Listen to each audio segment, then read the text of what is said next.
Scalding coffee splashed across my face as my son sneered. "Too old to fight back, aren't you?" He shoved my chair, sending me crashing to the floor. Laughter echoed while he loomed above, daring me to collapse. But instead, I reached into my pocket, pulling out something that froze his smile in terror. What could make a grown man scream? If you want to know what happens next, stay with me until the end of the video. And if you still believe deep in your heart that God is always watching over you, silently arranging everything, then right now, leave a comment saying AMEN below this video. Because who knows, at the very moment you write those words, a blessing may quietly enter your life. I was 72 years old when the snow came heavy that January morning in Evanston. Outside my kitchen window, the branches of the maple trees bent under the weight of white, the world muffled by silence except for the crunch of an occasional passing car. Winter always made me think of my late husband, Richard. He used to joke that the two of us were built for cold weather, he with his thick wool sweaters, me with my stubborn determination to shovel the walk no matter what the forecast said. I was pouring my second cup of coffee when the sound of a car door slamming cut through the quiet. I recognized the rumble of Mark's BMW before I even looked outside. He never parked carefully, always at a sharp angle in the driveway, as though time itself owed him shortcuts. By the time he pushed open the front door, brushing snow from his designer coat, I had already set down my cup. His eyes didn't meet mine. Instead, he moved quickly across the living room, pacing as though he were already in the middle of an argument. "Mom, I need 500,000, he said without preamble, without even a hello. His voice was sharp, rehearsed, the way he sounded when he was selling one of his grand ideas to people who didn't yet know better. I stayed seated in my armchair, the fire crackling quietly behind me. I had lived long enough to know that silence was often more powerful than immediate response. $500,000, I repeated, letting the words settle into the air between us. "Mark, you might as well be asking me for the moon." He stopped pacing, turning to face me with that familiar mix of frustration and impatience. His thinning hair, so much like his father's at the same age, was slicked back with more product than necessary. "You sold the real estate company for millions. Don't tell me you don't have the cash." I folded my hands on my lap, steadying my voice. "That money was invested, diversified. It is not sitting in a checking account waiting for your next adventure." "This isn't just an adventure," he shot back, his hand slicing the air as though he were presenting slides I couldn't see. "It's the future. A new app, AI-powered food delivery, predictive ordering, optimized routing. It will revolutionize the market." His excitement might have stirred me once, when he was younger, when enthusiasm hadn't yet soured into entitlement. Now it only reminded me of the last 3 revolutions that had collapsed in his hands, each one leaving behind creditors, excuses, and my checkbook lighter than before. "Mark," I said gently, "your track record—" "Don't," he snapped, jabbing a finger toward me. "Don't bring up the past. This is different." Different. He had used that word every time. Different was a promise that never held. He ran his fingers through his hair, pacing again. "I just need seed capital. Once investors see I've got commitment, they'll line up. But I can't show commitment if my own mother won't back me." I felt the old ache in my chest, the one that came when I saw too much of myself in him, my ambition, my drive. But where I had tempered mine with patience, he had sharpened his into demand. "Son, I can't risk it," I said, still calm. The pacing stopped. His eyes narrowed. And then came the words I knew had been waiting, crouched behind all his speeches. "Then sell this house," he said flatly. "It's too big for you anyway. You're rattling around here like a ghost. Move into one of those senior communities. They've got activities, nurses, everything you need. This place is just a shrine to Dad." The silence that followed was louder than his demand. The fire popped, throwing sparks against the iron grate. I felt my jaw tighten. "This house is my home," I said finally, my voice quieter than his but firmer. "I built my life here. I raised you here. I buried your father's ashes under those roses in the backyard. This isn't just property, Mark. It is my life." He let out a bitter laugh. "Mom, it's been 5 years. You can't live in the past forever. Be practical. The market is hot. You could clear $1 million easily." $1 million. As if the kitchen where Richard and I had celebrated birthdays, The library where we had read bedtime stories. The garden where we dreamed of grandchildren that all boiled down to square footage and market value. "I am not selling my home," I said. For a moment, something flickered across his face. Not disappointment, not hurt, something colder. Calculation. "You're too old and stubborn to understand modern business," he muttered, grabbing his coat from the sofa. "While you sit here clinging to memories, real opportunities are passing by. Victoria was right. You've become impossible." The door slammed so hard the picture frames on the mantel rattled. Through the bay window, I watched his headlights cut across the snow before vanishing into the January night. The house fell into a silence that even the fire couldn't warm. I stayed in my chair, staring at the door he had just walked through, feeling every one of my 72 years. My son had come not to visit, not to share his life, but to strip mine away. And for the first time, I wondered if I had already lost him long before he ever set foot in that BMW. I did not sleep much that night. The wind rattled the windows, and the house seemed too large, too empty, the shadows stretching into corners that used to hold laughter. I made myself a cup of chamomile tea, but even the warmth could not quiet the thoughts circling in my mind like restless birds. When had my son turned into this man who looked at me not as his mother, but as a bank ledger? I thought back to when he was little, Mark with scraped knees and messy hair, running up the porch steps shouting, "Mom, I caught a frog!" Or the way his eyes used to light up when Richard taught him how to ride his first bike in the driveway. He had once clung to me with trust. He had once wanted to be just like his father.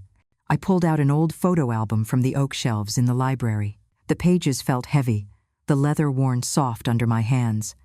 There was Mark at 3 years old, grinning toothlessly as he wobbled across the living room floor. There he was at 12, holding up his first base on a fishing trip with Richard. Each picture carried Martha's handwriting. No, not Martha. That was from the original story. I caught myself. Each picture carried my handwriting, careful cursive in white ink, marking the dates and moments as though I could pin time itself to the page.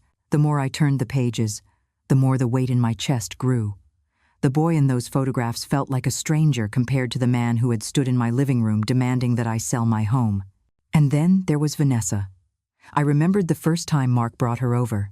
She was beautiful in a polished way, every hair in place, her smile dazzling but not warm. Richard had whispered to me that night, "She seems ambitious." I had brushed it off as nerves, but ambition had a way of sharpening into something more dangerous.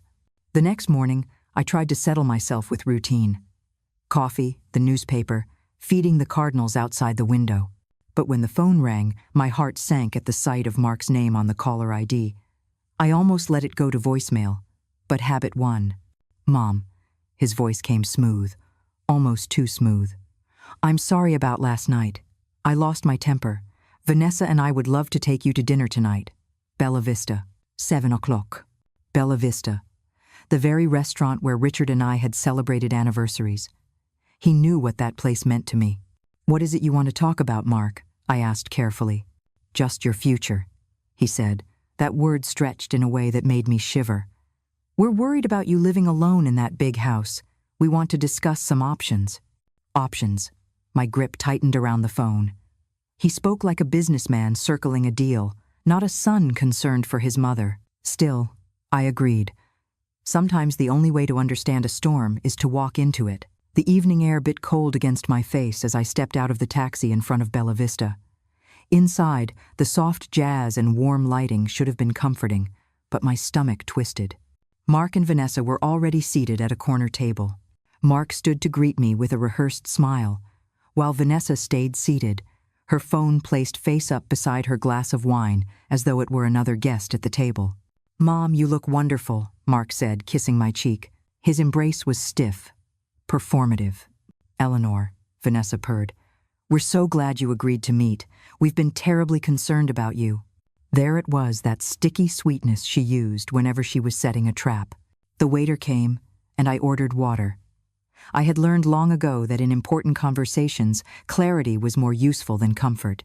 Mark leaned forward, resting his elbows on the table. "Mom, you've got to face reality. You're 72. Living alone in that big house isn't safe. What if you fall? What if you forget your medications? I don't take any medications, I said evenly. That's exactly the problem, Vanessa interrupted, her voice just a shade too loud. You're ignoring your health. We've been researching, and we found the perfect solution, Sunset Haven. It's a beautiful facility. Private rooms, 24-hour care, activities, medical staff on site. You'd love it. The words struck like ice. Sunset Haven, a nursing home. Mark reached into his leather briefcase and produced a stack of papers, sliding them across the table with the flourish of a magician revealing a trick. We've already started the paperwork.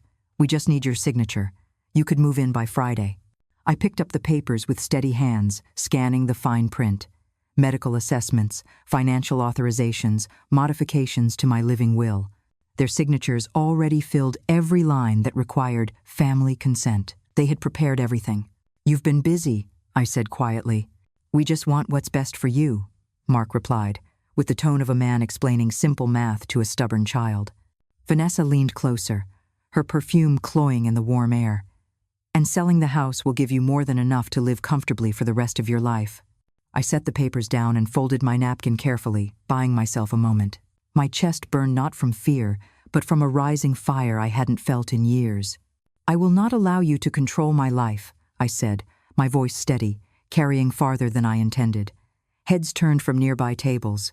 Mark's face darkened, his careful mask slipping. Control your life?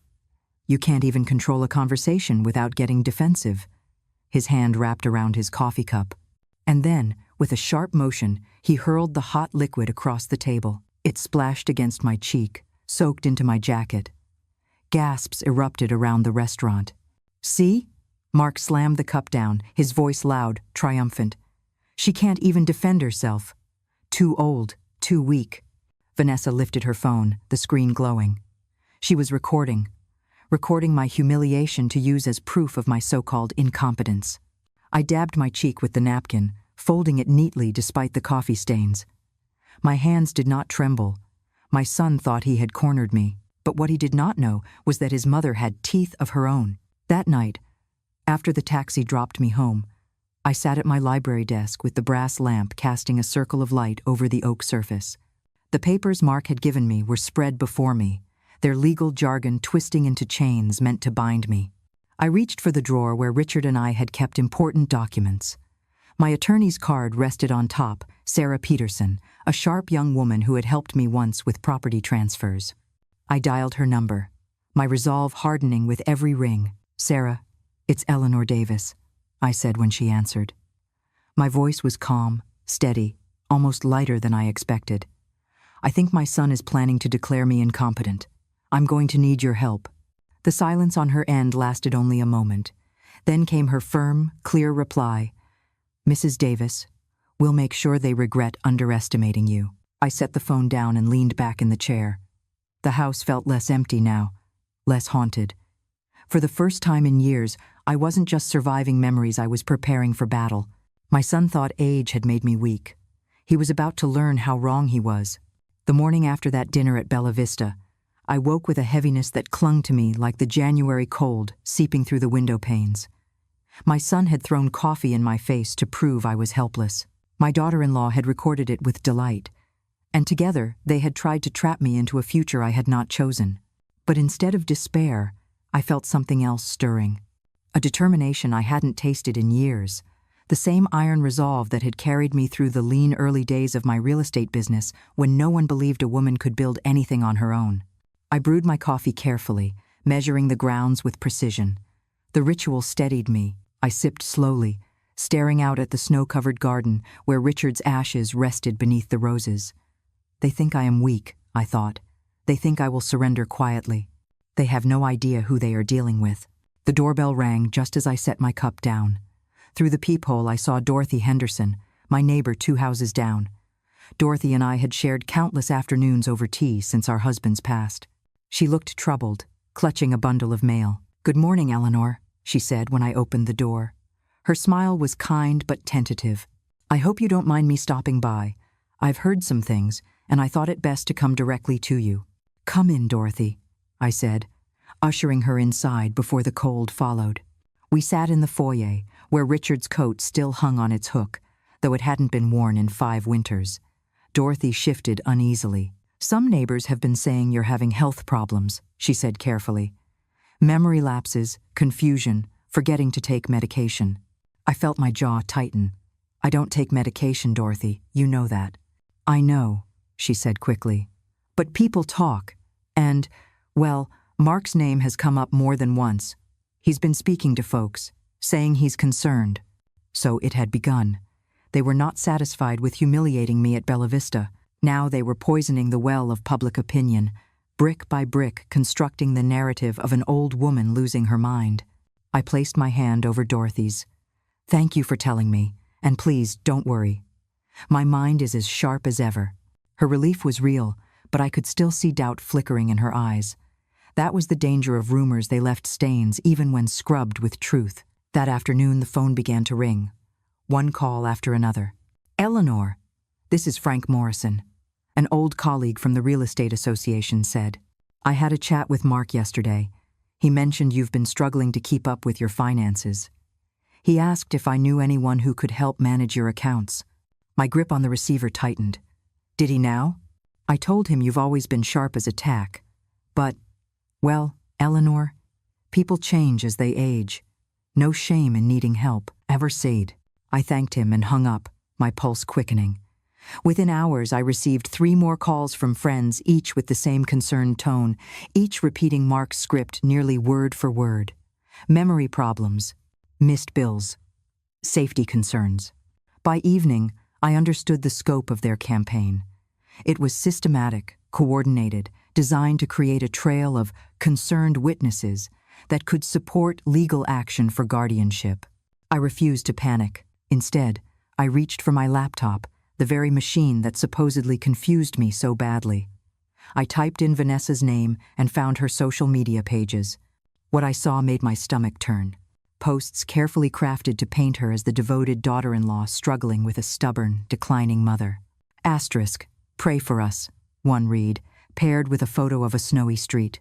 So hard watching a loved one refuse the care they desperately need. When they lose insight into their own condition, families feel helpless. Another post.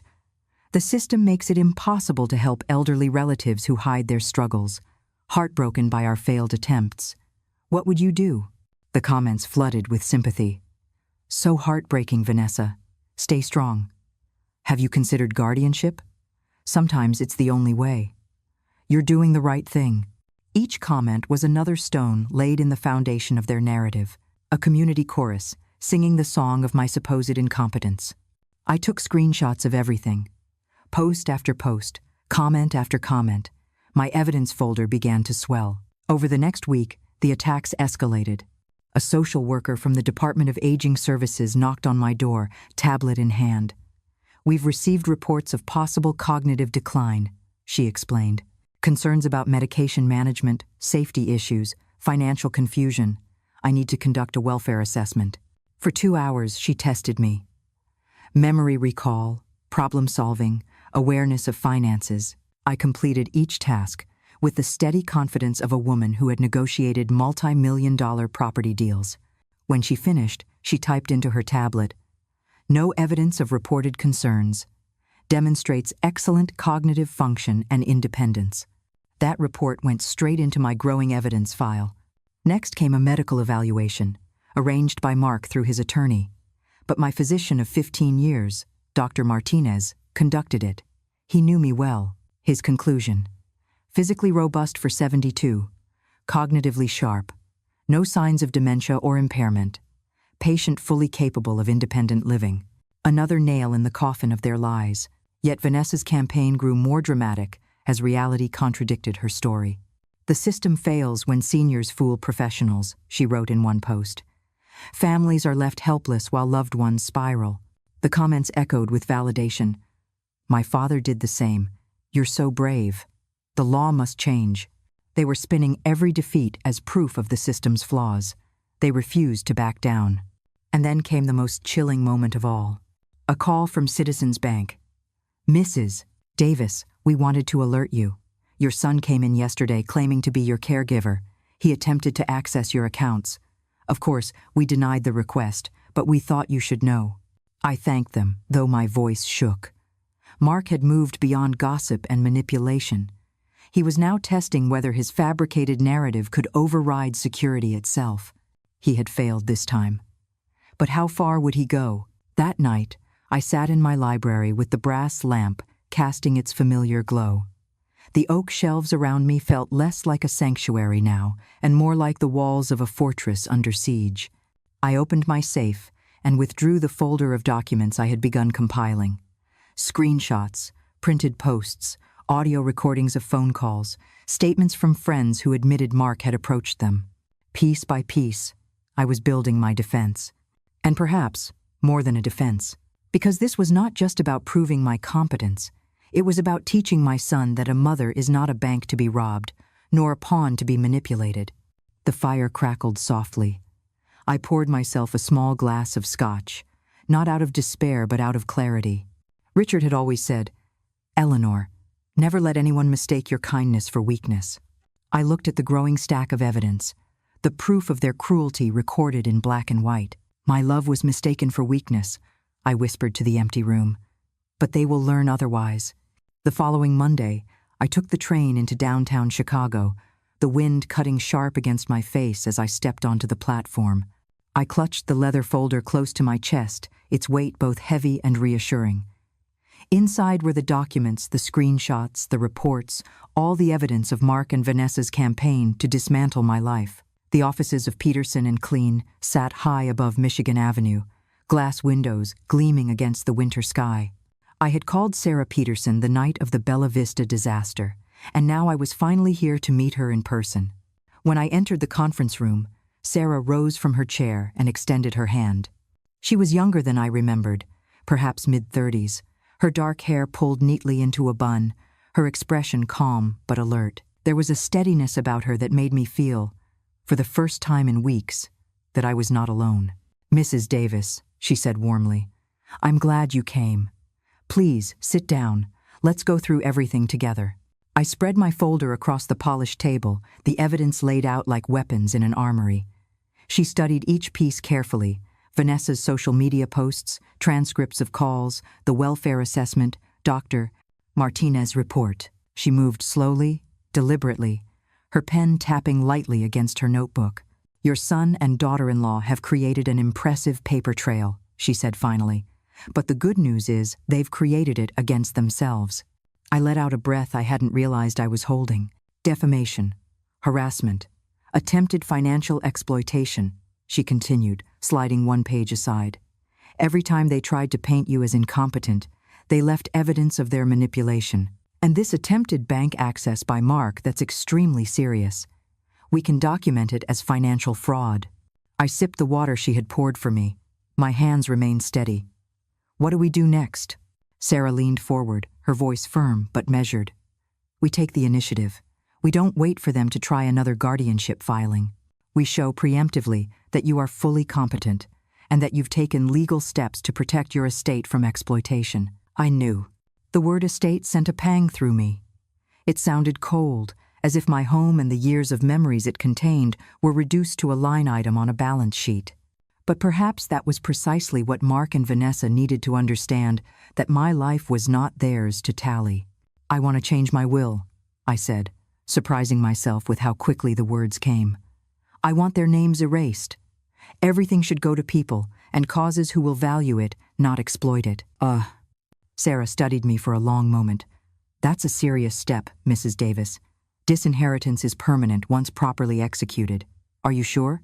I thought of Richard's ashes under the roses, of the bicycle lessons in the driveway, of Christmas mornings when Mark's laughter had filled the house. Then I thought of coffee burning against my cheek, of Vanessa's delighted laughter as she recorded my humiliation, of neighbors calling with rehearsed concerns. "Yes," I said quietly, "I am sure." Over the next 2 hours, Sarah guided me through the process. We discussed charitable organizations that had always been close to my heart. The Evanston Public Library, where I had volunteered for children's reading programs. A scholarship fund for underprivileged students. An elder care advocacy group that protected seniors from the very kind of exploitation I was enduring. One by one, the names were typed into the document where Mark's once had been. My pen traced my signature across the pages, steady and deliberate. Each stroke felt like a severing, but also like a kind of freedom. When it was done, Sarah gathered the papers and sealed them in an envelope with the firm's official stamp. "Your estate is now secure," she said. "Even if they try to challenge it, they will be fighting a losing battle. The evidence you've compiled, combined with your medical and social assessments, makes your competence indisputable." I sat back in my chair, feeling lighter and heavier all at once. "Then it's finished," I murmured. "Not quite," Sarah said gently. "We've protected your estate, but I suspect they won't stop here. People like Mark and Vanessa rarely accept defeat gracefully. They may escalate. We need to be prepared." Her words carried the weight of truth. I nodded. "Then we prepare." That evening, back in my library, I lit the fire and poured a cup of tea. The new will rested in my safe, its presence both comforting and heartbreaking. I knew I had taken a step that few mothers ever imagined, cutting my own son from my life in writing. The mantel clock ticked steadily. Outside, snow continued to fall, blanketing the garden in silence. I stared into the flames, remembering Richard's voice. "Never let anyone mistake your kindness for weakness." And, "I haven't, Richard," I whispered into the empty room. Not this time. A few days later, the phone rang again.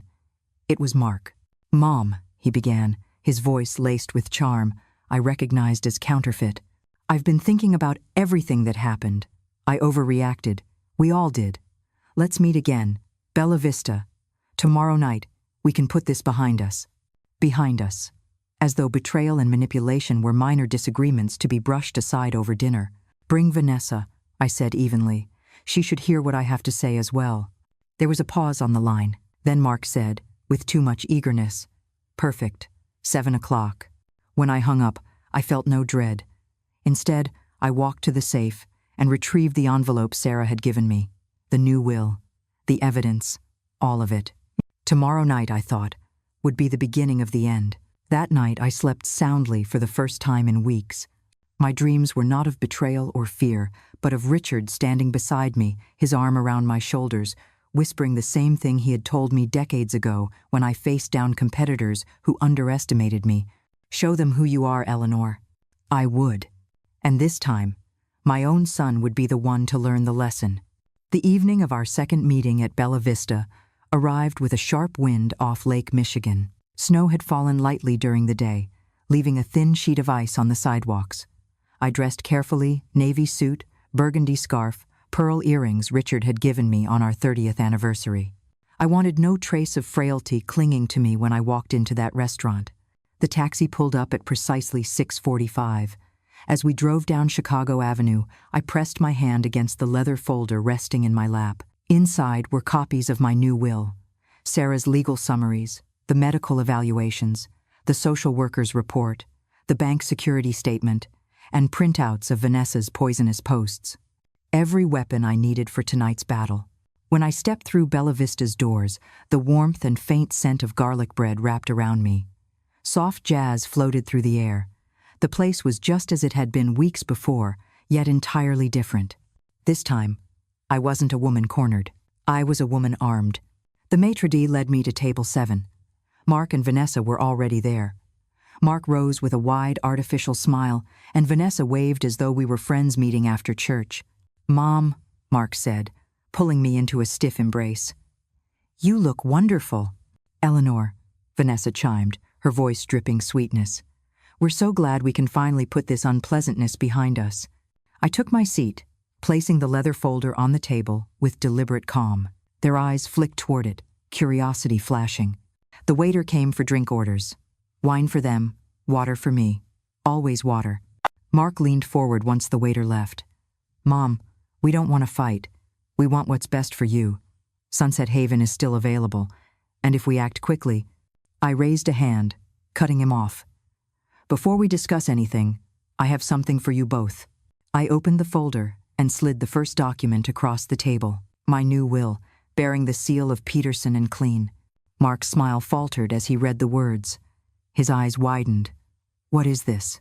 "It's my will," I said, my voice clear. "Executed last week. As you can see, your names are no longer included. My estate will go to the Evanston Public Library, the Children's Education Foundation, and the Elder Care Advocacy Group. Vanessa snatched the document, scanning the lines. Her face drained of color. You can't do this. You're not competent to make such a decision. I smiled faintly and opened the folder again. Competence? Let's see. I slid the next stack forward. Medical evaluations. Dr. Martinez, who has been my physician for 15 years, confirms that I am physically and cognitively fit. Another set of papers. The Department of Aging Services conducted a welfare assessment.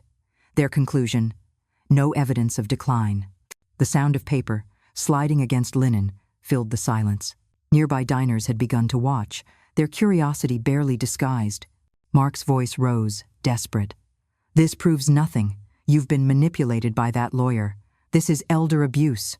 I placed my palms flat on the table. Elder abuse? My voice carried farther than I expected, sharp enough that the waiter froze mid-step. Let's talk about abuse, Mark.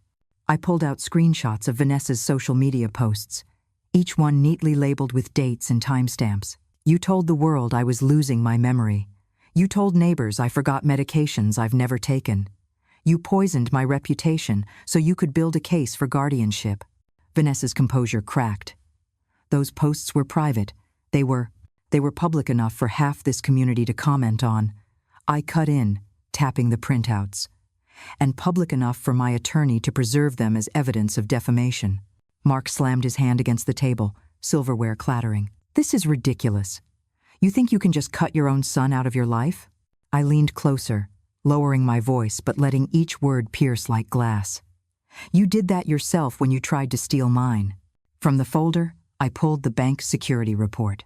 Citizens Bank informed me you attempted to access my accounts by claiming to be my caregiver. That is fraud, Mark. Do you want me to read the exact wording of their statement aloud? For the first time, Mark's confidence faltered, his lips parted, but no words came. Vanessa tried to recover the moment, her phone already in her hand, screen tilted slightly upward. Everyone can see you're angry, Eleanor. This is exactly the instability we've been worried about. I straightened my back and let my voice rise, not with anger, but with command. Angry? No, Vanessa. I am clear. I am decisive. And I am finished with both of you. End. I scattered the remaining documents across the table.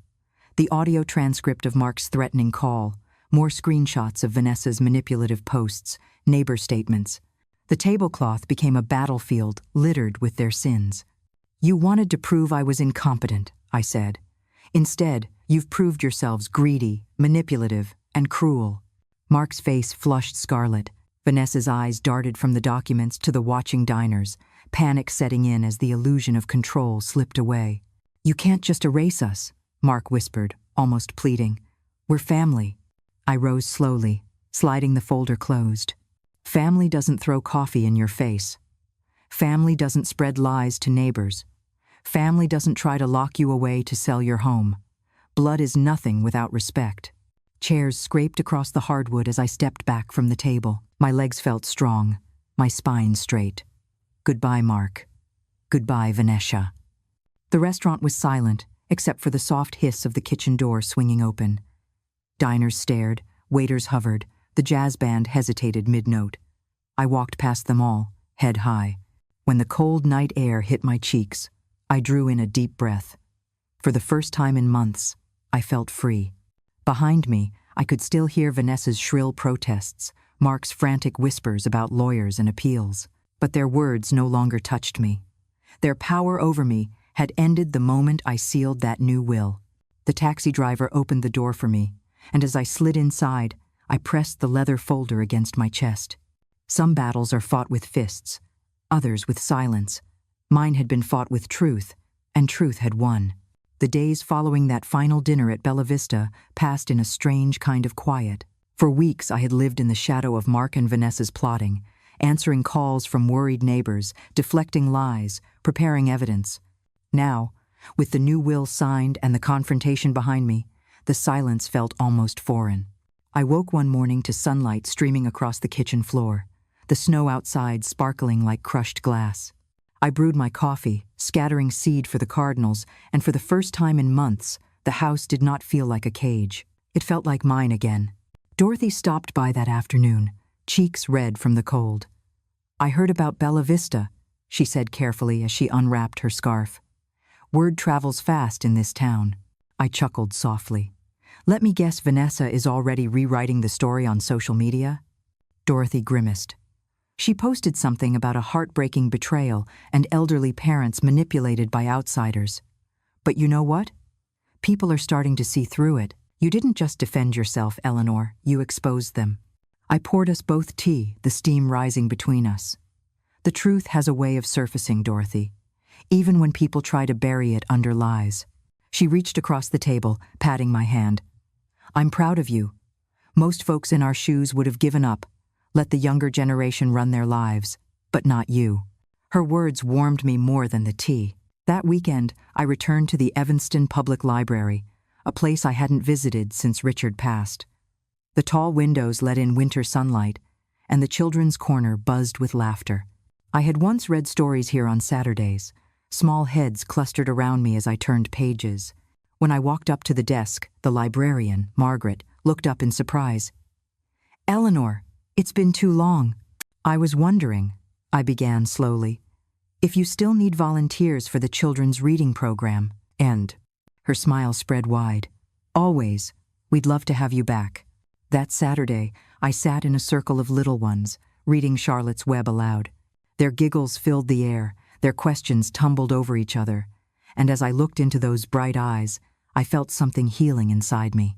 Mark might have turned cold, but here was proof that love, curiosity, and innocence still existed in the world. When the session ended, one little girl tugged at my sleeve. "Miss Eleanor, will you come back next week?" I knelt to her level, touched by the earnestness in her voice. "Of course, sweetheart. Every week if you'll have me." Slowly, my days filled with new rhythms. Tuesdays I lunched at Romano's Cafe with Dorothy and a small circle of friends. Thursdays I worked in the library garden committee, planning spring plantings. On Sundays, I joined a book group at the Unitarian Church, discussing everything from history to poetry. The house no longer echoed with loneliness. It rang with phone calls from friends, visits from neighbors, and the laughter of children at the library. But beneath the warmth of these new beginnings, I could still feel the shadow of Mark and Vanessa lingering. One evening, as I sat by the fire with a biography open in my lap, the phone rang. I recognized the number immediately, Mark. For a moment, I considered letting it ring into silence. But curiosity won. "Hello, Mark," I answered, my voice even. "Mom," he said quickly, too quickly. "Listen, I know things got heated. We said things we didn't mean, but we're family. We can fix this." I let his words hang in the air. "You tried to put me in a nursing home against my will. You tried to steal my accounts. You humiliated me in public. What exactly do you think can be fixed?" His tone shifted, sharpened. "You think you've won, but this isn't over. The law is slow. Courts can be persuaded. Public opinion can turn." There it was, the real voice beneath the polished charm. "Good night, Mark," I said firmly, and hung up. The next day, Dorothy brought over her tablet, brows furrowed. "Eleanor, you should see this." Vanessa's social media had grown even more dramatic. Photos of her looking sorrowful, captions about being cut off by a manipulated parent, claims that I was under the influence of predatory lawyers. She even hinted that I had donated my estate under coercion. The comments poured in. "So tragic when lawyers exploit the elderly?" "Stay strong, Vanessa. Your mother-in-law doesn't know what she's doing." I felt a flicker of anger, but then calm settled over me. "Let her post," I told Dorothy. "Every lie she spins only adds to the case against her. Sarah already has copies of everything." Still, I knew Vanessa's reach was wide, and lies had a way of spreading faster than truth. The weeks that followed were a test of patience. Sarah called often, updating me. "They've spoken to 3 different attorneys about guardianship," she reported. "So far, no one will take the case. But persistence is their weapon. We'll remain vigilant." I thanked her. Each call reminded me that I was not alone in this fight. And yet, even with legal protections in place, I could not ignore the unease that lingered. Sometimes, late at night, I would catch myself listening for the sound of a car pulling into my driveway or footsteps on the porch. Mark and Vanessa had failed in public, failed in law, failed in finance. What would desperation drive them to next? One particularly cold February evening, I stood at the kitchen window, watching snow swirl under the street lamp. Dorothy's words echoed in my mind. Most folks would have given up, but not you. No, I would not give up. Not to lies, not to greed, not even to the betrayal of my own flesh and blood. I turned from the window, poured myself a small glass of scotch, and sat by the fire. They thought age had made me weak, but what they didn't understand was that age had only sharpened me. This was not the end. It was only the beginning of a different kind of war.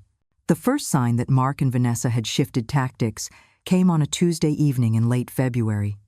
I had just returned from the library, cheeks still rosy from reading Charlotte's Web to a gaggle of second graders, when I noticed an envelope tucked under my front door. It wasn't mailed, no stamp, no return address, just my name written in blocky, uneven letters. Eleanor Davis. I carried it to the kitchen, laid it on the counter, and slid it open with Richard's old brass letter opener. Inside was a single sheet of paper, typed, no signature. You don't know who you're dealing with. Sign over the house, or things will get worse. I stood very still, the paper trembling slightly in my hands. It wasn't Mark's voice, not directly, but I knew his fingerprints were all over it. He had grown desperate. For a moment, fear prickled the back of my neck. Then, just as quickly, resolve settled in. I slid the letter into a plastic sleeve and added it to the evidence folder.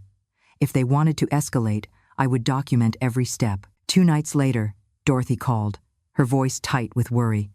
Eleanor, did you see Vanessa's latest post? I opened my laptop, the glow lighting up the darkened library. There it was, a photo of my house, taken from across the street. My windows glowed warmly in the night, curtains half drawn.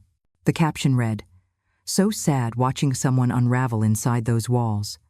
Pray for us." A chill ran through me. They weren't just lying anymore, they were watching, photographing, stalking. I dialed Sarah immediately. She answered on the second ring. "Mrs. Davis, what's wrong?" I explained about the letter, the photograph, the post. Her voice sharpened. "This is harassment. We'll report it to the police. In the meantime, document everything. And Eleanor, do not engage with them directly." I promised I wouldn't, but inside, I felt the old stubborn fire burn hotter. They wanted me to feel powerless. They wanted me to hide. I would do neither. That weekend, I hosted my book club at the house. Dorothy brought lemon cake, Margaret brought coffee, and we discussed a new biography of Eleanor Roosevelt. Laughter filled the rooms, and for a few hours, the shadows of Mark and Vanessa lifted. But later that night, as I carried dishes back to the kitchen, I noticed muddy footprints on the back porch. Not mine, not Dorothy's. Fresh, heavy, pacing near the door. I locked every window and double-checked the doors. My heart pounded as I stood in the kitchen, staring at those footprints illuminated by the porch light. The next morning, I photographed them, printed the pictures, and slid them into the evidence file. Sarah arranged for a security consultant to visit a retired police officer named Daniel Ruiz. He walked through the house with me, pointing out vulnerable spots. "They're trying to rattle you," he said, his voice steady, "but we can make this place secure. Cameras, motion lights, reinforced locks. You won't be alone in this." By the following week, the cameras were installed. I could check my phone and see the front porch, the back garden, the driveway, every angle covered. The first night the system was active, the motion alert chimed at 1:12 a.m. My heart thudded as I pulled up the live feed. There he was, Mark, standing in my driveway, staring straight into the camera. He didn't knock. He didn't call. He just stood there for nearly a minute, his face illuminated by the icy glow of the floodlight, before turning and walking back to his car. The next morning, I sent the footage to Sarah. She called me immediately. "This is gold," she said. "Proof of intimidation. He can't claim innocence now." Still, when I replayed the footage, what struck me most wasn't fear, it was grief. The boy who once clutched my hand on the first day of kindergarten was now skulking in my driveway like a criminal. The harassment grew bolder. One morning, I found my mailbox ripped open, letters strewn across the snow. Another night, my car tires were slashed, rubber curled and torn. The police filed reports, but without catching anyone in the act, there was little they could do beyond documenting. But I had the cameras, and the cameras never lied. On March 3rd, at 2 a.m, the motion alert chimed again. This time, it was Vanessa. She crept onto the porch in her high heels, hair tucked under a hood. She pulled something from her pocket, a can of spray paint, and scrawled 3 words across my door. Too old done. I watched live, my hands gripping the phone. By the time the police arrived, she was gone. But the footage remained. Clear. Irrefutable. When Sarah reviewed the videos, her eyes blazed. They've crossed the line. This isn't just harassment. It's elder abuse, intimidation, vandalism. We'll use every bit of this in court. But Eleanor, I need to ask, are you safe staying here? I looked around my library, the shelves filled with decades of books, the brass lamp Richard had given me, the framed photos of our life together. I won't be driven out of my home, I said firmly. Not by them. This house is mine. They can rattle the windows, but they can't shake me. Sarah nodded slowly. Then we fight on your terms. Despite the fear, I found solace in the community I had rebuilt. The children at the library greeted me with open arms, eager for stories. Dorothy and the others rallied around me, bringing meals, checking in daily. Even strangers who had once believed Vanessa's lies began to see the truth as evidence circulated. The tide was turning. Yet every night, as I checked the cameras before bed, I knew the storm was not over. Mark and Vanessa had tasted failure again and again, but their hunger for my house, my estate, my submission, it hadn't faded. It had sharpened. And desperation, I knew, was the most dangerous weapon of all. The morning after Vanessa spray-painted my front door, I stood on the porch with a bucket of soapy water. The words, too old, done, glared back at me in harsh red strokes. For a moment, I considered scrubbing them away myself. But then I stopped. Why should I erase their crime? Let it stand for the police to see, for the neighbors who passed by, for the record that was already mounting against them. I set the bucket aside and went back inside. That afternoon, Sarah arrived in person. She wore a gray coat and carried her leather briefcase, eyes sharp as ever. I saw the footage, she said without preamble. This isn't just harassment anymore. This is a criminal act. We're taking it to court. We sat together at my dining table, the same one where Richard and I had once celebrated birthdays with cake and laughter. Now it held stacks of evidence. Photographs of footprints, screenshots of posts, printed transcripts, and most damning of all, the security footage of Mark and Vanessa creeping around my property. Sarah laid out the strategy. First, we file for a restraining order.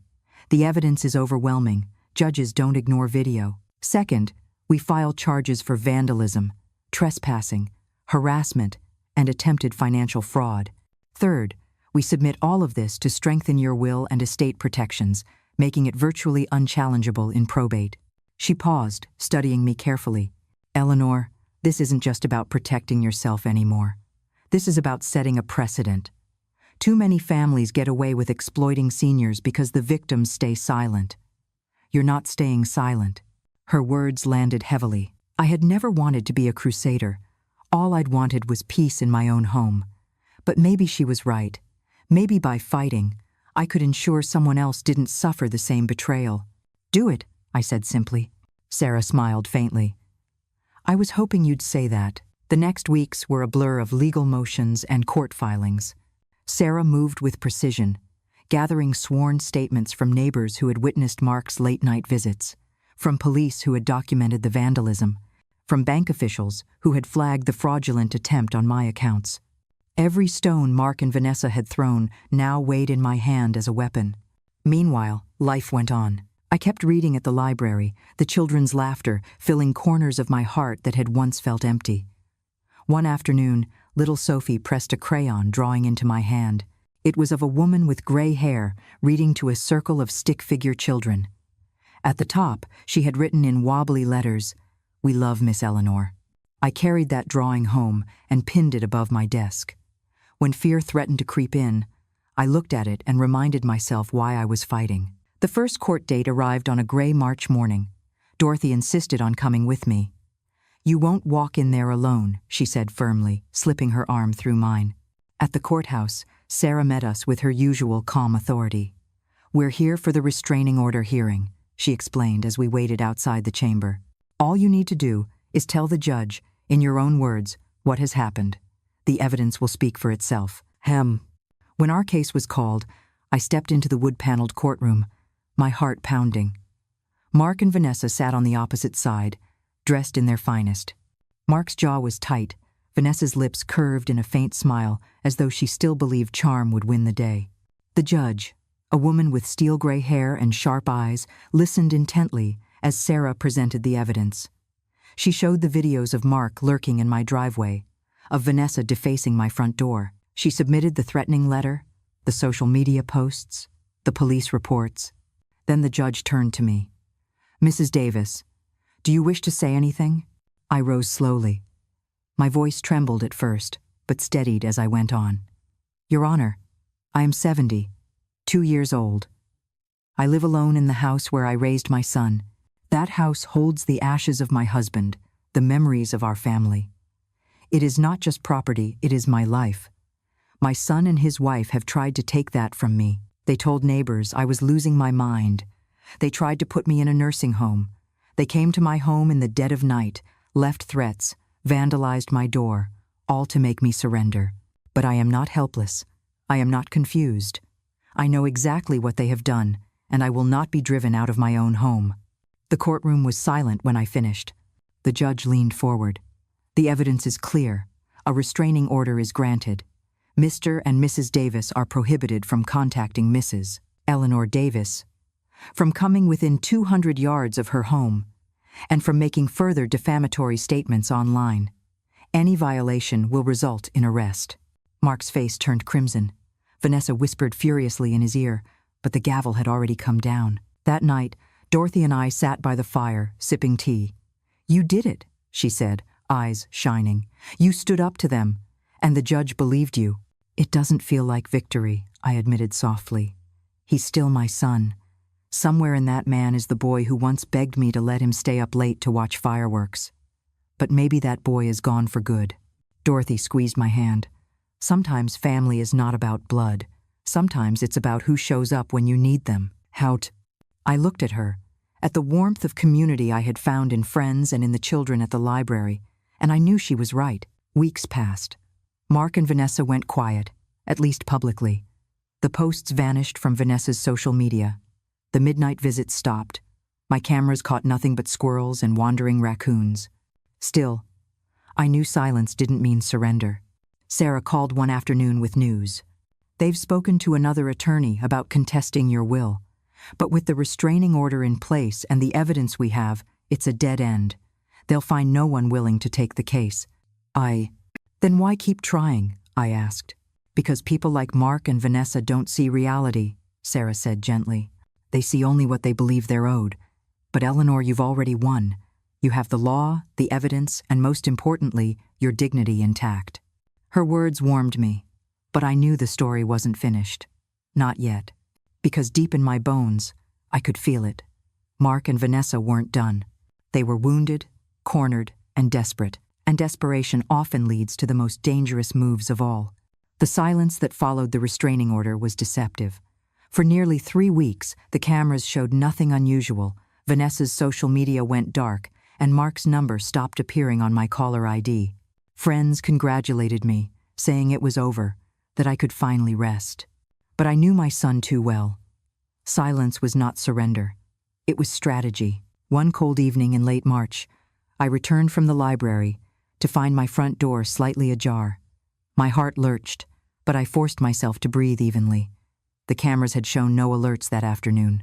Slowly, I pushed the door open and stepped inside. The house was quiet. Nothing seemed disturbed, no broken windows, no drawers ransacked. But when I walked into the library, I stopped short. The folder that had held every piece of evidence, the copies of court documents, the screenshots, the letters, it was gone from my desk. I froze, my mind racing. Had someone broken in? Had they found a blind spot in the cameras? Or worse, had someone I trusted taken it? I called Sarah immediately. Don't panic, she said firmly. "We have backups of everything. Digital copies, certified court files. They can't erase the record. But this means they've escalated again. We'll notify the police." And I sat down hard in Richard's old armchair, clutching the phone. "They were in my home, Sarah. They want me to feel invaded, helpless." She was silent for a moment, then said, "Then we use it. Every violation strengthens your case. But Eleanor, be careful.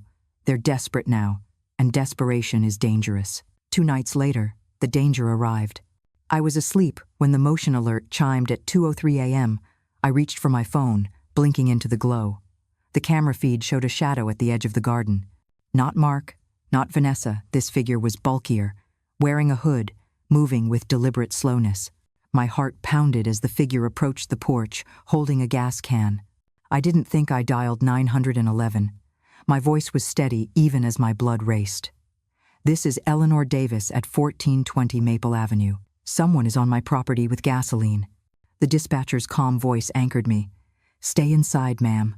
Officers are on their way." On the screen, I watched the intruder splash liquid across the steps. Just as he fumbled for something in his pocket, headlights cut across the driveway, police cars arriving with sirens low but urgent.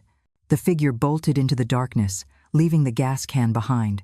When the officers searched, they found no one. But the can reeked of gasoline, and the cameras had captured everything. I stood in the doorway as they secured the scene, the night air biting cold. One officer, a young man with tired eyes, looked at me with something close to pity. "Ma'am, whoever's behind this isn't just trying to scare you anymore. This was arson. You were a few minutes from disaster." I nodded slowly. Inside, my grief hardened into something sharper. They had crossed a line that could never be uncrossed. The next morning, Sarah came straight to the house. She examined the footage with grim determination. "This wasn't random," she said. "They hired someone. They thought if they didn't show their faces, they could escape the consequences. But we know who's behind it," I said quietly. "Mark. Vanessa." "Yes," Sarah replied, "but proving it will be difficult, unless—" She stopped, thinking. "Unless we can bait them into exposing themselves." I leaned forward. "What do you have in mind?" She hesitated. "We can stage something that makes them think you're vulnerable, ready to give up. If they take the bait, they'll make a mistake." I sat back in Richard's chair, weighing the risk. My husband had always believed in strategic moves, never confronting an opponent head-on when you could make them reveal themselves instead. "All right," I said at last. "Let's give them the rope. They'll hang themselves with it." In the meantime, I leaned on my community more than ever. Dorothy visited daily, bringing casseroles and laughter. The children at the library wrapped me in hugs, oblivious to the storm swirling outside. One afternoon, little Sophie handed me another drawing. This time it was of a house with a garden, and inside the windows she had drawn me reading by the fire. Above it, she'd written, "Safe with friends." I nearly wept, because even as my own blood had turned against me, strangers, neighbors, and children offered me the love Mark and Vanessa had denied. The staged plan came together quickly. Sarah drafted a public notice to be posted quietly online and slipped into community channels, suggesting that I was considering selling the house after all, that the pressure and the vandalism had finally worn me down. We knew Vanessa couldn't resist. Within days, Sarah called me with a grim smile in her voice. "It worked. Vanessa's been bragging in private messages we intercepted. She thinks she's won, that you're about to sign the deed over. We'll use this." I closed my eyes, exhaling slowly.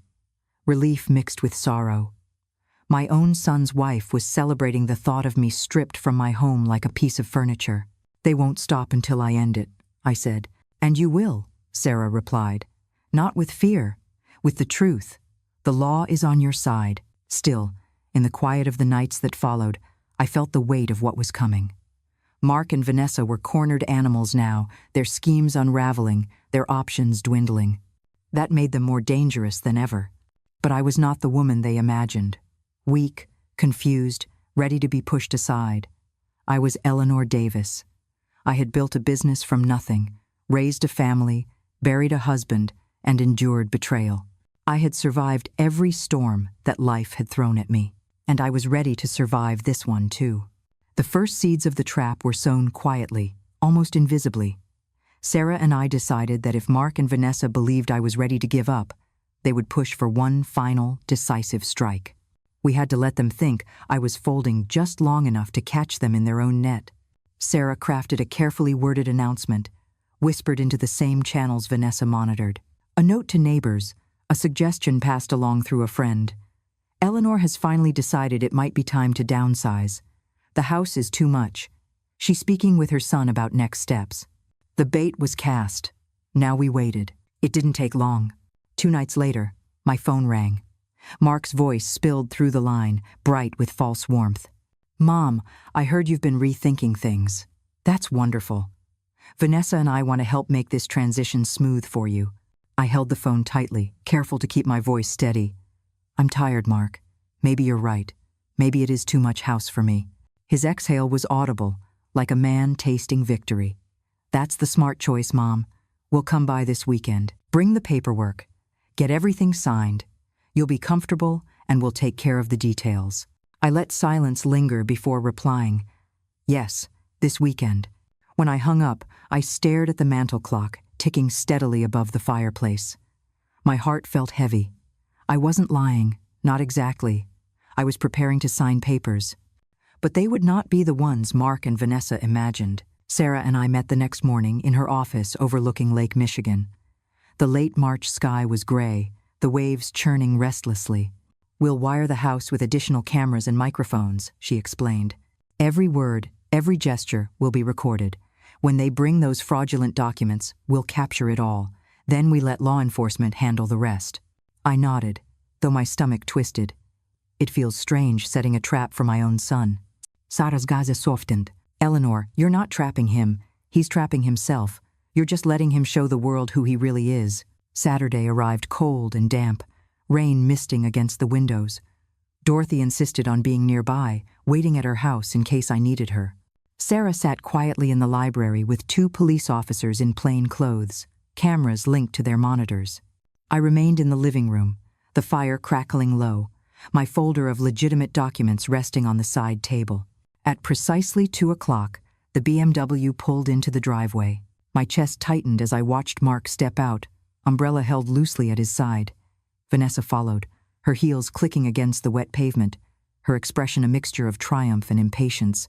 They entered without knocking, as though the house already belonged to them. "Mom," Mark said warmly, bending to kiss my cheek. His cologne was sharp, almost suffocating. "You've made the right decision." Vanessa's smile was brittle, her eyes darting toward the side table. "Do you have the papers ready?" I gestured calmly. "Why don't you show me what you brought first?" Mark pulled a leather briefcase onto the coffee table, snapping it open with a flourish. He produced a thick stack of documents, sliding them toward me. "Here's the deed transfer, the financial authorizations, the power of attorney. Once you sign, everything will be handled. No more stress for you." My fingers brushed the papers, though I made no move to lift a pen. "And this ensures I'll be cared for?" "Of course," Vanessa said quickly. "You'll be comfortable, safe, free from worry." Her voice carried that saccharine tone I had come to recognize honey masking poison. Mark leaned closer. "Mom, all you need to do is sign. Then the house is ours to manage, and you can move to Sunset Haven. We've already spoken with them. A room will be ready Monday." My throat tightened, but I forced myself to stay calm. "So soon?" "Why wait?" Vanessa replied. "You've resisted long enough. It's time." For a moment, silence filled the room, punctuated only by the rain tapping against the windows. Then I reached slowly into the side table drawer, pulling out a pen. Their eyes gleamed. I uncapped it, poised over the first line. "So once I sign this, the house is yours?" "Yes," Mark said eagerly. "It will all be ours to take care of." "And you'll have full access to my accounts?" Vanessa's smile widened. "Exactly. You won't have to lift a finger. And every teen." I let the pen hover a beat longer, then set it down gently. "No," I said. The word cut through the room like a blade. Mark blinked, his smile collapsing. "What?" I leaned back, folding my hands in my lap. "No, I will not sign. And thanks to the cameras and microphones you didn't notice, we now have a full record of you both attempting to coerce me into signing fraudulent documents." Vanessa's face drained of color. You can't do this." Before she could finish, Sarah and the two officers stepped into the room. The flash of badges silenced everything. "Mark Davis, Vanessa Davis," one officer said firmly. "You're under investigation for attempted financial exploitation and elder abuse. We advise you not to speak further." Mark shot to his feet, face red, veins standing out on his neck. "This is a setup. She's manipulating all of you." Sarah's voice remained calm. "No, Mark. You've manipulated yourself into a corner." Vanessa sputtered, grasping for charm. "We just wanted to help her. She's confused. She doesn't know what she's saying." I rose slowly, my knees steady beneath me. "Confused?" I said clearly, my voice ringing in the quiet room. "I've never been clearer in my life. I know exactly who you are and exactly what you tried to do." The officers collected the documents, sliding them into evidence bags. Mark raged, Vanessa wept, but neither could change what had just been recorded in high definition. When the door finally closed behind them, I sank into Richard's chair, exhausted but unbroken. Sarah placed a hand on my shoulder. "You've done it, Eleanor. They can't hide anymore. The law will take it from here." Dorothy hurried in moments later, her eyes wide. "Are you all right?" I managed a tired smile. "Yes, Dorothy. For the first time in a long while, I think I really am." That night, as rain continued to fall, I sat by the fire with a cup of tea. The mantel clock ticked steadily, each swing of the pendulum marking the end of one chapter and the beginning of another. Richard's photo watched over me from the shelf, his familiar smile frozen in time. "I did it, Richard," I whispered. "I showed them who I am, and I'm still standing." The storm outside raged, but inside my home, there was peace.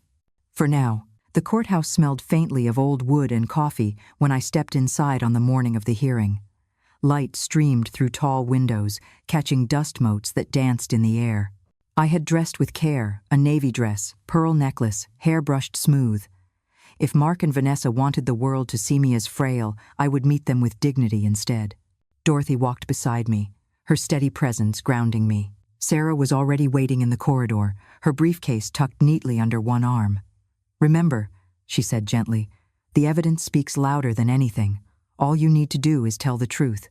The courtroom was larger than I expected, lined with wooden benches that creaked as people filed in. Neighbors, colleagues from the library, even members of my old real estate association had come. Word had spread.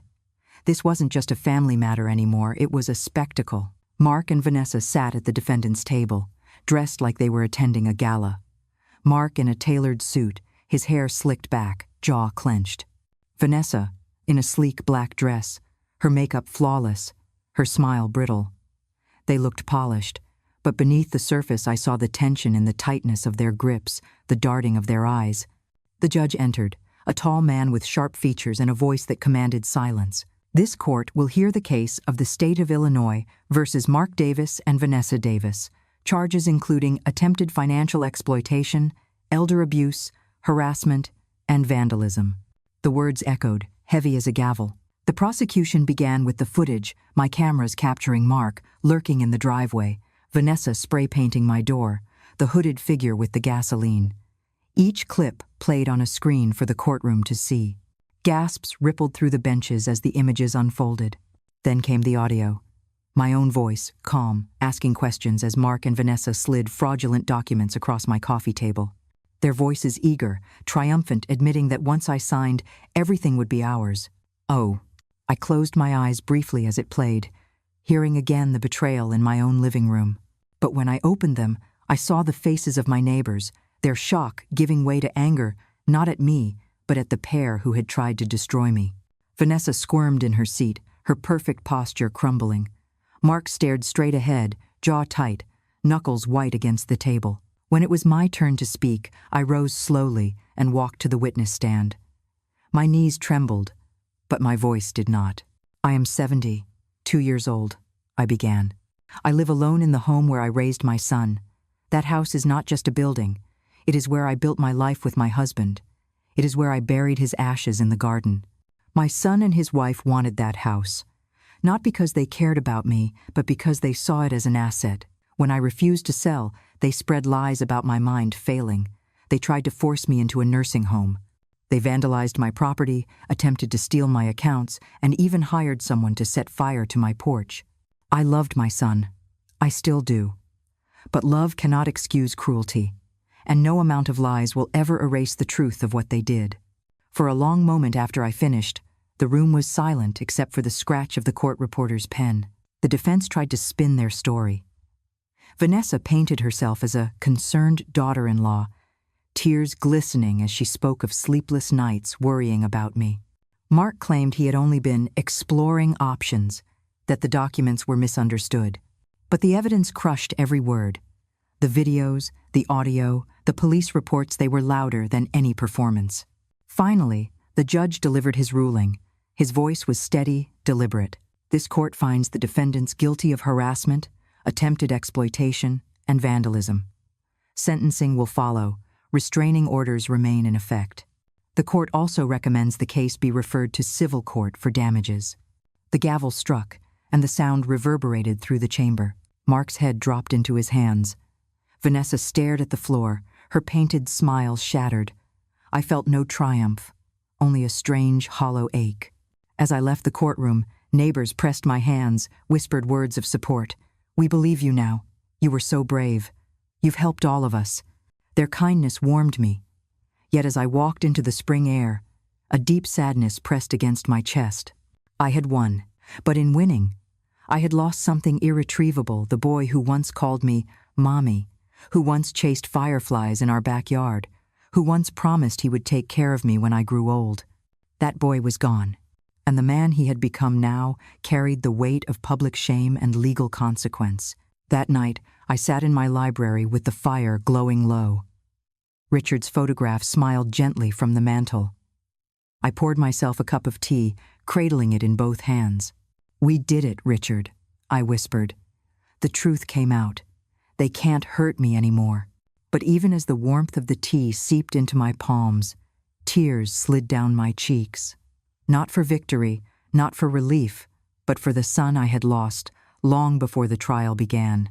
The weeks after the trial felt strangely quiet. For months, my days had been consumed by strategy, evidence, hearings, and confrontation. Now, the gavel had fallen, the judgment delivered, and Mark and Vanessa faded from my immediate life like shadows at dawn. But silence is never simple. It carried with it relief, yes, but also grief. Grief that pressed against my ribs when I walked through the house and remembered the boy my son used to be. Still, life insists on moving forward, and so did I. The first Saturday in April, I returned to the Evanston Public Library for story hour. The children gathered around me, their faces eager and expectant. This time I read The Secret Garden. As I spoke of hidden places blooming with life, I felt something inside me stirring too. When the story ended, little Sophie climbed into my lap and asked, "Miss Eleanor, do you have a secret garden?" I smiled, thinking of the roses where Richard's ashes rested. "Yes, sweetheart," I whispered. "I do, and it keeps blooming, no matter the season." The children's laughter was like balm on an old wound. Their innocence reminded me that not everything in the world was corrupted by greed and betrayal. Dorothy remained my steadfast companion. We shared meals, planted tulip bulbs in the yard, and took walks along the lake when the weather allowed. One afternoon, she surprised me with a scrapbook. Inside were clippings from local newspapers about the trial, printed photos from the library events, and handwritten notes from neighbors who had rallied around me. I traced my fingers over one note. "Thank you for showing us that seniors are not helpless. You gave us courage." Tears pricked my eyes. For so long I had felt like a victim, cornered by lies. Now, I was something else, a symbol of resistance, perhaps even resilience. Yet Mark lingered in my thoughts like a ghost. Some nights I dreamed of him as a boy, running barefoot through the yard, calling out for me to watch as he climbed the maple tree. In those dreams, he laughed the way only children can pure, uncalculated. I would wake with tears dampening my pillow. I never once dreamed of the man he had become, only of the boy I had lost. One morning in late April, I received a letter. It bore no return address, but I recognized Mark's handwriting immediately.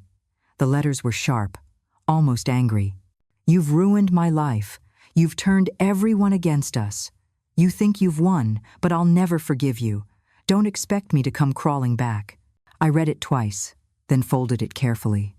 No rage rose in me, only sorrow. He was wrong, of course. I hadn't ruined his life, he had, but still, he was my son. And the ache of his words settled heavy in my chest. I slid the letter into the evidence folder, though by now I no longer needed proof. The truth was etched too deeply into every corner of my heart. As spring stretched into May, I found myself busier than ever. I volunteered for the library fundraiser, helped with the garden club's annual plant sale, and even joined a local history group that met once a month at Romano's Cafe. It amazed me how quickly life could fill with warmth when you opened the door to it. At one meeting, Margaret Chen, a retired teacher, leaned across the table and said, "Eleanor, I hope you know how much you've inspired us. You showed that aging doesn't mean surrender. It means standing taller." I chuckled softly. Some days I don't feel taller. Some days I feel every one of my 72 years. "Maybe so," she replied. "But you carry them with more dignity than most of us carry half that." Her words sank deep. Still, the shadow of bitterness never fully left. When I saw mothers with grown sons in the park, walking together or sharing coffee, a pang would stab at me. I wondered what path my life might have taken if Mark had chosen love over greed. But grief, I had learned, is not something you erase. It's something you live alongside. Like an old scar, it becomes part of you. One bright morning, I stood in the garden pulling weeds when a little boy from down the street wandered up. "Miss Eleanor," he asked shyly, "can I help?" His hands were clumsy, his knees already dirty, but his smile was pure. Together we planted marigolds, and as he chattered about school and baseball, I felt something loosen inside me. Perhaps I had lost my son, but I had not lost the chance to give love, to nurture, to guide. It simply flowed now in new directions to children, to friends, to neighbors who truly valued it. That evening, as I watered the new blooms, I whispered into the fading light, "Richard, I think I'm learning how to live again." The house glowed warm behind me, no longer a fortress under siege, but a home restored. The roses stirred in the breeze, and I felt his presence in their rustle, steady and reassuring. Mark and Vanessa had left scars. But they had also taught me something unexpected, that strength is not about holding on to the people who betray you. It's about letting go, standing firm, and choosing love where it is freely given. And that was a lesson I carried into every new day. It was a crisp morning in early June when the phone rang. I was in the garden, kneeling beside Richard's roses, trimming away faded blooms. Dorothy's voice floated through the kitchen window, calling, "Eleanor, it's for you." I wiped my hands on my apron and answered. A woman introduced herself as Claire Miller, coordinator for the Illinois Elder Advocacy Network. "Mrs. Davis," she said warmly, "we followed your case in the news. Your courage has inspired so many. We're holding a statewide conference on elder rights next month, and we would be honored if you'd share your story." I nearly dropped the phone. Me?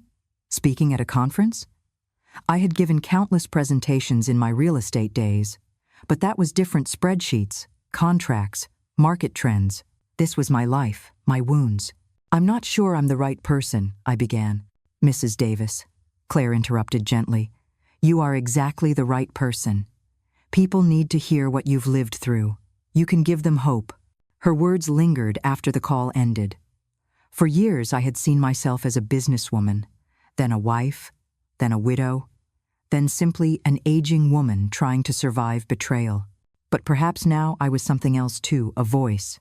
The day of the conference arrived hot and bright. The hotel ballroom in downtown Chicago buzzed with hundreds of people, seniors, caregivers, lawyers, social workers. A banner stretched across the stage. "Protecting dignity, empowering seniors in a changing world." Sarah met me backstage, her presence a comfort. "You don't need to be perfect," she said. "Just be real.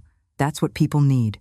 When my name was announced, polite applause rose. I walked to the podium, my knees trembling but my spine straight.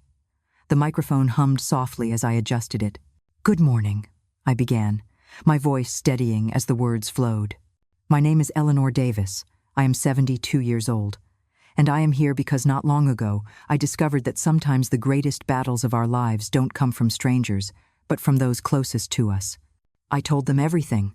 How Mark and Vanessa had tried to pressure me into selling my home. How they spread lies to neighbors, painted me as confused and helpless. How they vandalized my property, stalked my nights, even attempted arson.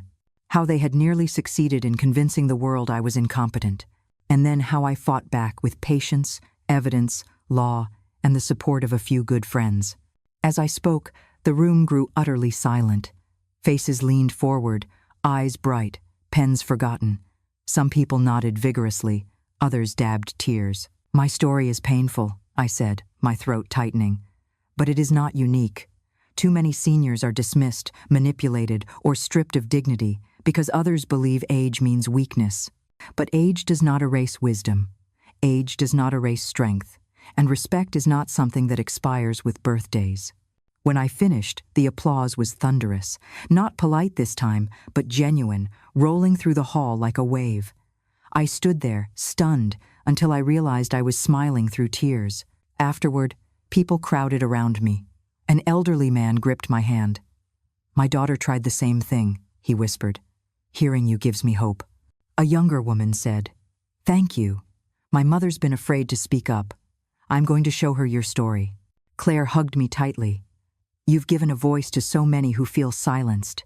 And for the first time since this ordeal began, I felt not just like a survivor, but like a leader. In the weeks that followed, invitations poured in. A local radio station asked for an interview. A church group requested I speak at their community night. Even the library asked if I would share my story during their Senior Appreciation Week. At first, it felt overwhelming. But then I realized, every time I spoke, I healed a little more.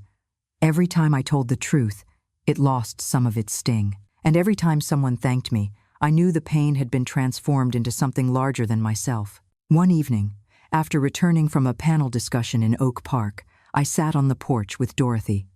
Fireflies blinked in the garden, the air heavy with the scent of lilacs.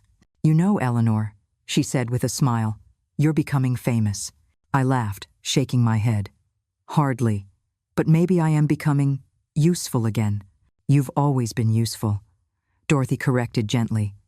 "But now you're also giving others permission to fight back. That's no small thing." Her words warmed me. Still, beneath the new purpose, the ache of Mark's absence lingered. After one speech, a woman asked during the Q&A, "Do you still love your son?"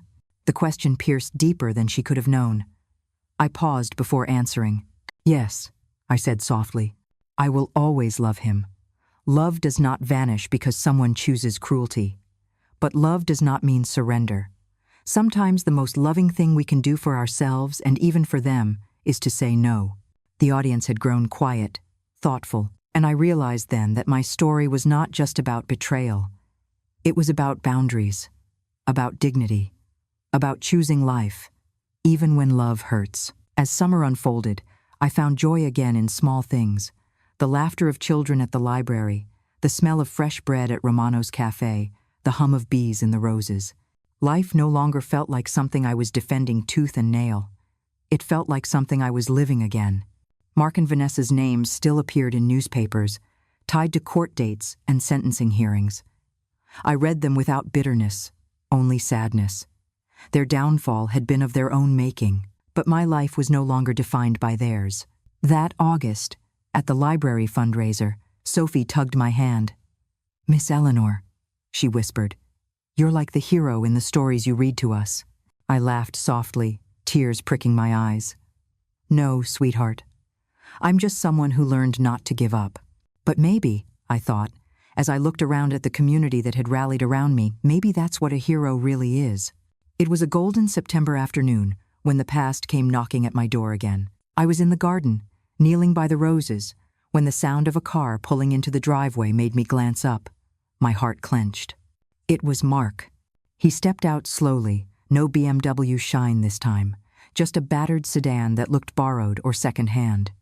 He had lost weight, his once polished suits replaced by a wrinkled shirt and scuffed shoes. For the first time in years, he looked less like a businessman and more like a boy caught in a storm.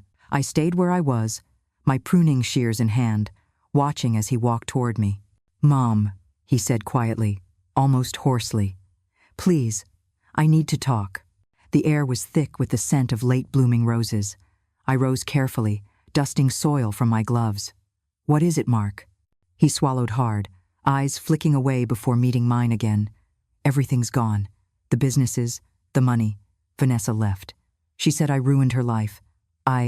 I don't know where else to go. And..."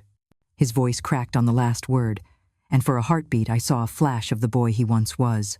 The boy who ran to me with scraped knees, who cried when his dog died, who used to whisper, "Don't worry, Mommy. I'll take care of you someday." But that boy had been buried under years of greed and cruelty. "What do you want from me, Mark?" I asked evenly.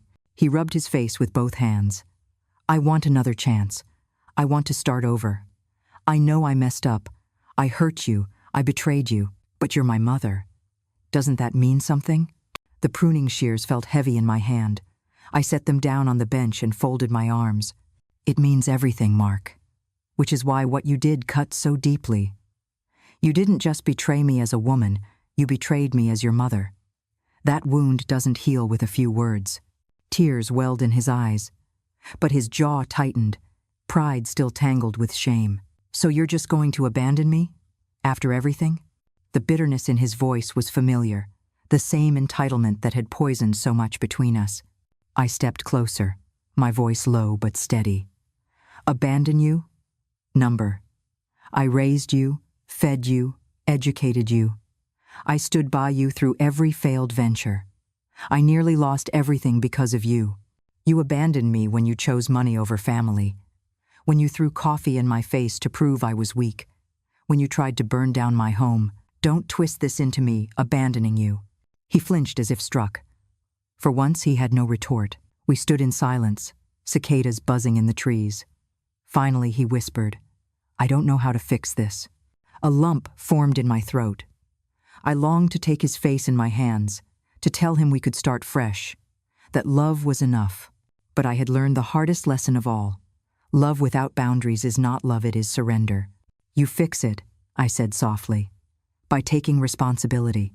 Not to me, to yourself, to the law, to the people you hurt, to the man you see in the mirror every morning. I can't walk that road for you, Mark. I can only choose not to be destroyed by you." His eyes searched mine, desperate for something: mercy, forgiveness, escape. But I had none of those to give. Not yet. Maybe not ever. Finally he turned, shoulders slumping. "I guess this is goodbye then." I nodded slowly. "Yes, Mark, it is." He walked back to the car, each step heavier than the last. The engine coughed to life, and the sedan rolled down the street until it disappeared around the corner. I stood in the garden, the roses swaying gently in the breeze. Tears blurred my vision, but when they fell, they watered the earth where new blooms would rise. That evening, Dorothy found me sitting on the porch, tea cooling in my cup. "Eleanor," she asked gently, "what happened?" "He came," I said simply. "He asked for another chance." Her eyes widened. "And?" I gazed at the garden glowing in twilight, and I told him the truth, that love does not erase consequences. Dorothy reached for my hand, squeezing it tight. "That must have been the hardest thing you've ever done." I nodded. "Harder than the trial. Harder than the vandalism, because a mother's instinct is always to forgive. But forgiveness without change is just permission to be hurt again." We sat in silence, the evening deepening around us. Later, as I climbed the stairs to bed, I paused at Richard's photograph on the mantel. His steady smile seemed to meet mine. "I hope I did right," I whispered. In the quiet of that moment, I felt no shame, no regret. Only sorrow, yes, but also strength. For the first time, I understood fully. Letting go of Mark was not a failure of love.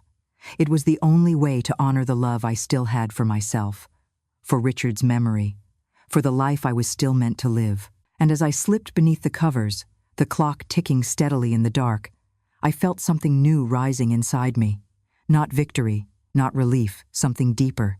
Peace. Autumn has always been my favorite season. The air turns crisp, the leaves blaze in colors of fire, and the earth itself seems to whisper that change is not an ending, but a beginning.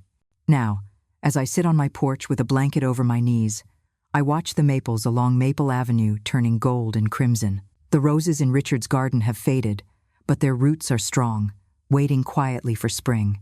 And so, I think, am I. It has been many months since Mark last appeared. His letter still rests in my drawer, folded neatly beside the other pieces of evidence that once defined my days. I no longer read it with anger, only with sorrow and, strangely, with acceptance. Because here is the truth I have learned. Love does not vanish, even when people fail us, but love must be paired with respect to survive. Without respect, it becomes a weapon, used to bind and manipulate. I will always love my son. That love is written into my very bones. But love cannot mean surrender. Love cannot mean allowing yourself to be diminished, erased, or used. These days, my life is quieter and fuller. I read to children at the library every Saturday. I walk with Dorothy by the lake on Sundays. I attend community meetings, help neighbors with their gardens, and share coffee at Romano's Cafe with friends who ask not for my money, but for my stories. Sometimes, people stop me on the street. They've seen me speak at the conference or heard my interview on the radio. They thank me for showing that seniors are not helpless, that age is not a cage. And every time, I smile and tell them the truth. Strength doesn't come from never being hurt. It comes from refusing to stay broken. I often think of Richard. He would have been proud, I believe, not only that I defended our home, but that I turned the battle into something larger than myself. His voice still lingers in my memory. Never let anyone mistake your kindness for weakness. I didn't, Richard, and I never will. To anyone listening now, whether you are 70 or 17, I want you to carry this lesson with you. Your dignity is not a gift someone else can grant or take away. It is yours. Guard it. Protect it. Stand firm, even when the ones you love most turn against you. Family is precious, but family without respect is a burden. Choose the people who honor you, who lift you, who value you for who you are not, for what you can give. And remember this: it is never too late to begin again. As the sun dips behind the houses, I sip the last of my tea. The porch light flickers on, casting a warm glow across the steps. Inside, the clock ticks steadily, marking not the end of my story, but the continuation of a life still rich with meaning. I am Eleanor Davis. I am 72 years old. I have lost much, but I have gained more. And I am still standing. What did you feel while listening to this story all the way through? If it touched your heart, leave the number 1 inch the comments. If you didn't feel connected to it, feel free to write 0. Every piece of feedback means a lot to me, because it's thanks to you that I can keep going. It's from your responses that I draw the energy to tell the next chapter a new story is coming, even deeper, even more moving, and I truly hope you'll be there to listen with me.